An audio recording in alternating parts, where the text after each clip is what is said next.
Remember that video I did a while back about the update on LSU women's basketball players Kateri Poole, Samaya Smith, and Angel Reese? Well, today in a press conference, Kateri Poole is no longer part of the program. So what does this mean? Technically, they only have 10 scholarship players.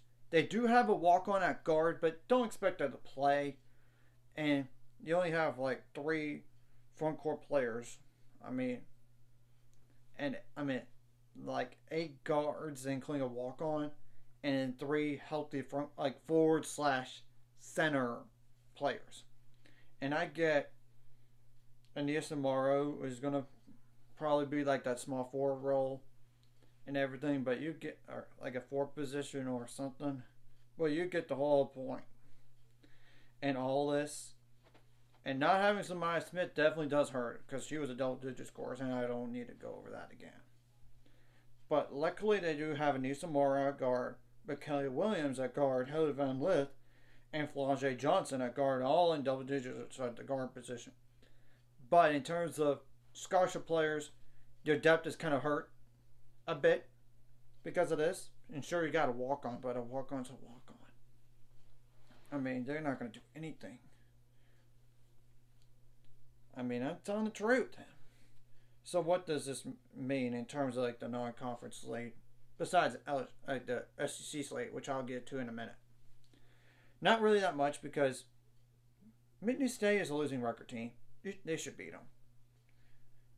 In Northwestern State, you should probably beat them too, but they're 4-4 right now. Maybe they're going to be a losing record. Prior to this game, we have to wait and see. And there's Coppin State, there's Jacksonville.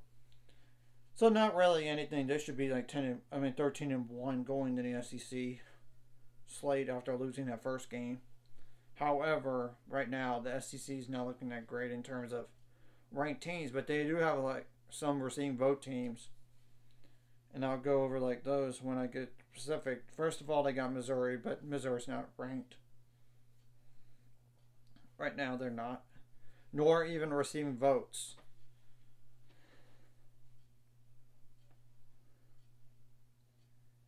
That's just naming the first of all. And apparently, yeah, Tennessee is receiving votes despite their record, but I'll go over that in a second. You got Ole Miss that used to be ranked and now receiving votes, and I know they lost to Garches for the season. They got Texas A&M at home, which they're a receiving votes team. You can't sleep on. Maybe Auburn is going to be receiving votes team down the line with that record if they continue to improve and get some more wins. Alabama, though, is on the road, and they beat a ranked team, and they're not going to be a pushover by any means.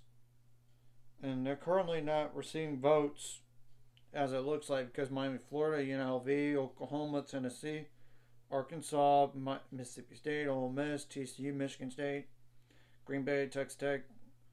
Yep, nope. When I just not saying it out loud, but yeah, no, but they're not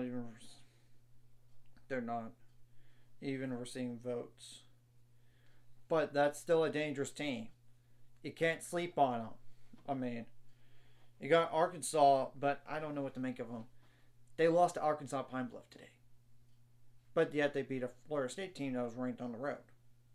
That's the thing. And it got number 1 South Carolina, but they're not going anywhere, it seems, the way they've been playing. And yes, I know they got pushed today by a Utah team that's not exactly healthy, but you still get the win. That's the thing. Mississippi State on the road, you got, and they used to be ranked in they're receiving votes. Florida at home, they're not receiving votes. Vanderbilt on the road is not receiving votes, despite the records. And then you got Alabama. Maybe they're going to get, again, which I already mentioned them. At Texas A&M, they're receiving votes. You got to play Auburn again, but you got them home. And Tennessee, despite the 5-5 record, they're receiving votes right now. And you got Georgia on the road, but they're not receiving votes. And then you got Kentucky, the worst team in the bunch. And you get them at home. Really, it shouldn't affect them in terms of NCAA tournament seeding. I mean, getting into the NCAA tournament, not really. It's a matter of what seed at this point. I mean, if they're not a top four seed, you're not going to host the first, second rounds. And that's the thing. And even if they lose just to South Carolina, if they lose to somebody else that's currently not ranked right now or ranked lower than them, it's going to hurt their NCAA tournament seeding because when you look at the strength of schedule, it's one of the worst in the country. I'm calling it point blank in the face about that. It's truth. It's one of the worst schedules in the country according to ESPN prior to the season here. And it doesn't help your cause that the SEC doesn't have a lot of ranked teams right now. It doesn't. And yes, we're seeing votes, but you get the whole point. I mean, that's the thing. And it does affect your NCAA tournament run as well because,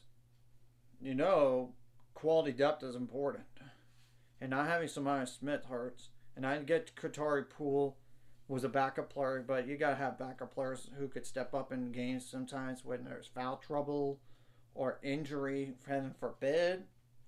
And she did step up last year, remember, in some games. So you cannot tell me she's just a meaningless player. And I know her stats are not that great, but when she contributed some last year, and I have no earthly idea what happened there at all. But it seems like to me it has to be bad enough that she's out of the program. It's obvious. And you can't have egos. If that is the case, I don't know exactly, but you get the whole point. And all this, and last year Poa is like 6.1 points per game, and everybody else below Angel Del Rosario at center is like 3 points per game or less. So, it does. I mean, they cannot afford another injury to a scholarship player, that is. Yes, a walk-on, you don't want to have her hurt. But she's not going to play. But at the same time, you don't want to have injuries. But if you have more injuries along the way, it's going to hurt your run even more. And we have seen this year, there's a lot of parity in a game. And remember, this is the same LSU team that lost to Colorado pretty handily. And yes, that was 14 points, but it could have been a lot worse. Could have been. And I get Colorado's good now, and they're in the top 10, but you get the whole point. There's just a lot of depth on the team, on a lot of teams this year because of transfer portal and COVID years. I mean, that's the thing. We're going to have to wait and see what happens, but now we know she's definitely off the team and not like there's a possibility that she might come back, and if she does come back, when? This is a no way. And that happened today in Kim Mulkey's press conference after the Louisiana game where they won 85-55 and it was tied at 28 at halftime, and they still prevailed pretty handily. So anyways, if you like this content, like and subscribe it. See you guys later. On the road to 600 subscribers, of course, so ultimate goal is 1,000 more.